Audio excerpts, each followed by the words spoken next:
আপনি মোবাইল দিয়ে চাইলে ভালো কিছু করতে পারেন, কোরআন তেলাওয়াত করতে পারেন, ইসলামী বই পড়তে পারেন, ওয়াজ নসিহত শুনতে পারেন।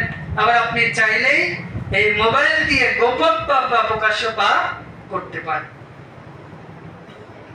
আল্লাহ রাব্বুল আলামিন সূরা আনআম 6 নং সূরা 151 নং আয়াতে বলছেন, ওয়ালা তাকরাবুল ফাওয়াহিশা, তোমরা অশ্লীলতা বেহায়াপনা পাপের নিকটবর্তী হও না। সেগুলো কেমন? মা যাহারা মিনহা ওয়া মা বাতান, সেটা প্রকাশ্যে এবং গোপন। আল্লাহ বললেন যে তোমরা পাপের ধারে কাছেও যেও না, সেটা প্রকাশ্যে হোক অথবা গোপনে হোক।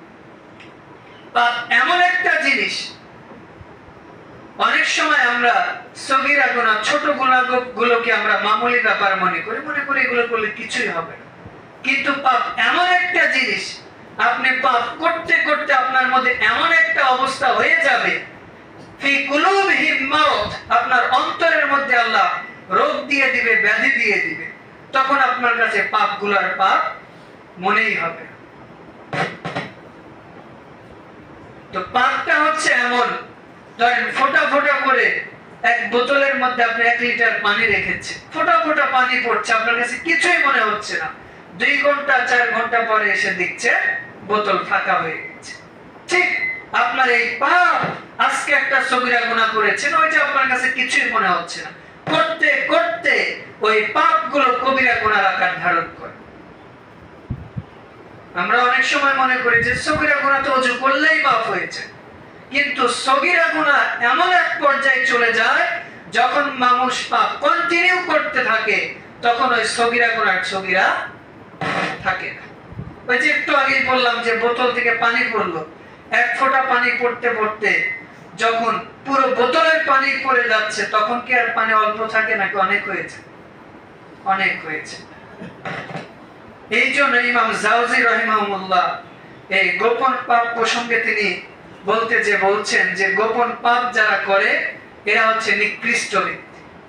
বলছে এরা পৃথিবীতে যত মানুষ আছে এদের মধ্যে নিকৃষ্ট ব্যক্তিদের অন্যতম হচ্ছে যারা গোপনে পাপ করে। কারণ তারা মানুষের সামনে পাপ করলে অনুশোচনা বোধ করে, কিন্তু মানুষের সামনে যখন আল্লাহর সামনে পাপ করে তখন আল্লাহকে তারা তোয়াক্কা করে।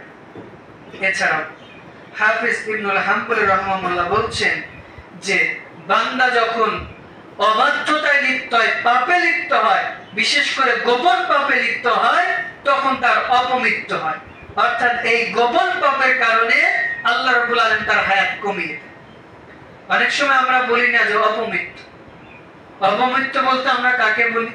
হয়তো একজন ছেলের 20 বছর বয়স, কোঠা আন্দোলন চলছে, রাস্তায় হাঁটতে যে মাঝখানে রাস্তা পার হতে যে একজন হয়তো ঢেল মেরেছে বা গুলি মেরেছে, মারা গেল, আমরা তখন বলি অপমৃত্যু। না, এইটা আসলে অপমৃত্যু না। যার যখন হায়াত শেষ হবে তখনই তার মৃত্যু হয়ে যাবে। তবে রাসূল ইসলাম বলছেন অপমৃত্যু হচ্ছে ওইটা যে গোপনে পাপ করে। যখন গোপনে পাপ করতে থাকে তখন আল্লাহ তার হায়াত কমিয়ে দেয়, তার দুর্ঘটনা দিয়ে দেয়, তার বিপদ আপদ দিয়ে দেয়, তার রিজিক কমিয়ে দেয়। অনেক সময় আমাদের কাছে অনেকে এসে বলে যে ভাই এত কাজ করি, এত ইনকাম করি, কিন্তু আমার রিজিকে তো বারাকা হয় না। রিজিকে বারাকা না হওয়ার অন্যতম কারণ আপনি গোপন পাপ করেছেন।